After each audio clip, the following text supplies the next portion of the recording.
Death certificate apply करने के लिए आपको पहले से पंजीकृत वाला ऑप्शन सेलेक्ट करना है। उसके बाद यहाँ पर नीचे डेथ पर क्लिक करेंगे। उसके बाद यस पर क्लिक करना है। उसके बाद यहाँ पर आपको नीचे फैमिली आईडी एंटर करनी है। उसके बाद click here to fetch data पर क्लिक करना है। उसके बाद यहाँ पर मेंबर सेलेक्ट करना है। अगर आपका मेंबर फैमिली आईडी से नहीं है तो थर्ड वाला ऑप्शन सेलेक्ट करना है। उसके बाद ओके पर क्लिक करेंगे। क्लिक करने के बाद स्क्रॉल करके नीचे आएंगे। यहाँ पर हम दोनों भाषाओं में चाहते हैं तो ये वाला ऑप्शन सेलेक्ट करना है। हिंदी के लिए केवल हिंदी वाला ऑप्शन रहेगा। उसके बाद डेथ ईयर, जिस वर्ष में उनकी डेथ हुई थी वो वाला सेलेक्ट करना है। उसके बाद मंथ और डेट ये ऑप्शनल है, अगर आप नहीं जानते तो इनको ब्लैंक छोड़ देंगे। उसके बाद रजिस्ट्रेशन नंबर, अगर आपको ये भी याद नहीं है तो इसको भी ब्लैंक छोड़ देना है। उसके बाद डेट ऑफ रजिस्ट्रेशन, अगर ये भी आपको याद नहीं है तो ये वाला भी ब्लैंक छोड़ सकते हैं। उसके बाद स्क्रॉल करके नीचे आना है। नीचे आने के बाद यहाँ पर डेथ कहाँ हुई थी, घर पर या बाहर, तो घर पर हुई तो ये वाला ऑप्शन सेलेक्ट करना है। उसके बाद गांव या शहर ऑप्शन सेलेक्ट करना है। उसके बाद जहां पर आपका हेल्थ सेंटर पड़ता है वो वाला सेलेक्ट करना है। उसके बाद यहाँ पर आपका डिस्ट्रिक्ट आ जाएगा।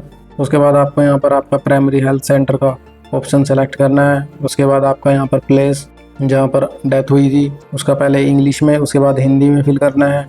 उसके बाद विलेज, उसके बाद पुलिस स्टेशन जो भी आपका थाना पड़ता है, ये सारी डिटेल फिल करनी है। स्क्रॉल करके नीचे आएंगे। उसके बाद फिर से यहाँ पर डेथ ऑफ डेट यानी कि उसकी तारीख आपको यहाँ पर फिल करनी है। फिल करने के बाद यहाँ पर नेम, जिस बंदे की डेथ हुई थी उसका नेम यहाँ पर फिल करना है। उसके बाद जेंडर, उसके बाद उसके फादर का नाम, उसके बाद मदर नेम, ये दोनों हिंदी और इंग्लिश दोनों में फिल करना होता है। उसके बाद दादा का नाम, अगर आपको नहीं पता है तो ब्लैंक छोड़ देना है। उसके बाद आपका स्टेट ऑटो फिल रहेगा।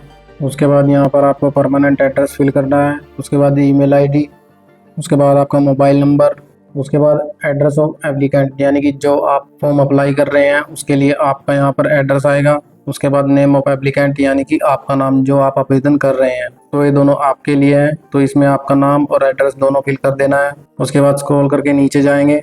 यहाँ पर आपको अपना डिस्ट्रिक्ट सेलेक्ट करना है। उसके बाद तहसील, उसके बाद आपका एरिया और उसके बाद आपका शहर या विलेज जो भी है वो फिल कर देना है। फिल करने के बाद आपको यहाँ पर नीचे कैप्चा कोड एंटर करना है। कैप्चा कोड एंटर करने के बाद थोड़ा स्क्रॉल करेंगे और उसके बाद सबमिट पर क्लिक कर देंगे। क्लिक करने के बाद अटैच एनेक्सर पर क्लिक करेंगे।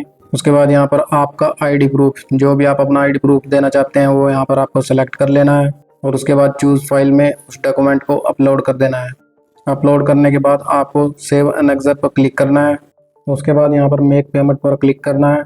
उसके बाद यहाँ पर आपको पेमेंट का मेथड चूज कर लेना है, जिस भी मेथड से आप पेमेंट करना चाहते हैं। हम यहाँ पर यूपीआई से करेंगे तो इस वाले ऑप्शन पर क्लिक करेंगे। क्लिक करने के बाद स्क्रॉल करके नीचे आएंगे, क्यूआर कोड पर क्लिक करेंगे, कंफर्म पर क्लिक करेंगे। उसके बाद यहाँ पर हमारे सामने बार कोड ओपन होकर आ चुका है। इस बार कोड को हम अपने मोबाइल के द्वारा स्कैन करेंगे और जैसे ही हमारे गूगल पे में इस बार कोड के द्वारा पेमेंट हो जाएगी तो ये स्क्रीन भी ऑटोमेटिक प्रोसेस हो जाती है। अब ओके पर क्लिक करना है।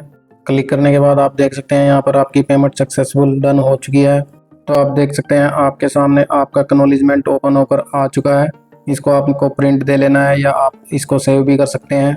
इस पेज पर आपका एक्नॉलेजमेंट नंबर लिखा होता है, जिसके द्वारा आप अपने स्टेटस को ट्रैक कर सकते हैं और बाद में इसी के द्वारा आपको डाउनलोड करना होता है।